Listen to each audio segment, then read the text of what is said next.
곤란으로 말미암아 내 눈이 쇠하였나이다. 여호와여, 내가 매일 주를 부르며 주를 향하여 나의 두 손을 들었나이다. 시편 88편 9절의 말씀입니다.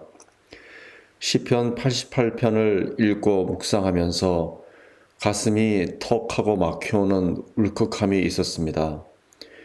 왜냐하면 시편의 저자가 맞닥뜨린 현실이 너무도 어렵고 절망적인 상황 가운데 있음을 시로서 표현하고 있기 때문입니다. 그런데 놀라운 것은 시편의 저자가 그럼에도 불구하고 하나님을 향해 올곧게 기도하고 있다는 사실입니다. 특히 15절에서는 어린 시절부터 고난을 당해왔다고 말합니다. 그 고난의 날들이 오랜 시간이었음을 의미합니다.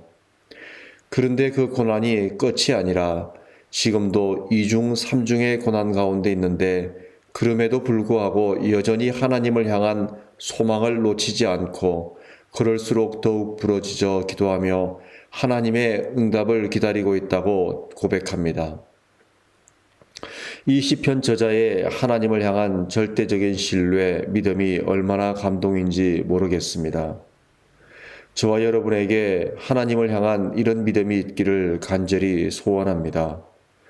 상황에 따라 삶의 형편과 맞닥뜨린 현실 앞에서 흔들리는 믿음이 아니라 그럴수록 하나님을 향해 더욱 부르짖으며 하나님의 도우심을 간절히 구하는 기도가 우리 삶의 마당에 쌓이는 믿음이 있기를 간절히 소원합니다. 저는 믿습니다. 저에게 주어진 현실이 저의 뜻대로 풀리지 아니할지라도 이 또한 하나님의 선하신 목적이 있다고 믿습니다. 오직 제가 할 수 있는 일은 하나님을 놓치지 않으며 기도하는 일이라 믿습니다.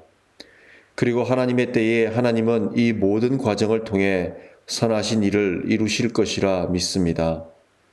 행여 그 때가 제가 이 땅을 떠난 이후라도 말입니다. 사랑하는 믿음의 가족 여러분, 힘들고 어려울수록 나의 이성으로는 이해하기 어렵고 설명이 안 될수록 기도하는 일에 더욱 의지를 들이십시오.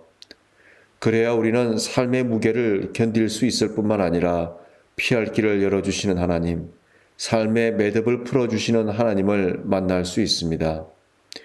매일 주님을 부르며 주님을 향해 두 손을 들고 하나님의 도우심과 인도하심을 구하는 저와 여러분이 되기를 간절히 소원합니다. 함께 기도하겠습니다.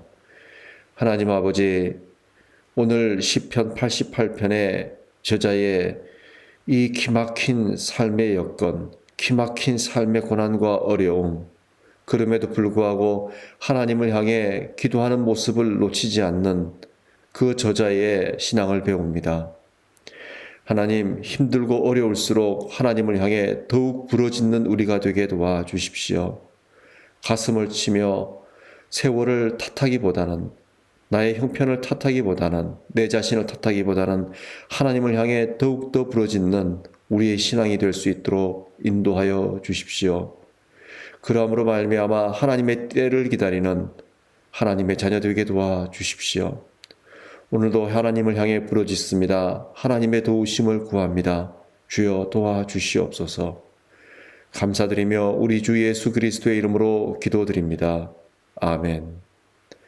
한치골에서 보내드리는 새벽 편지였습니다.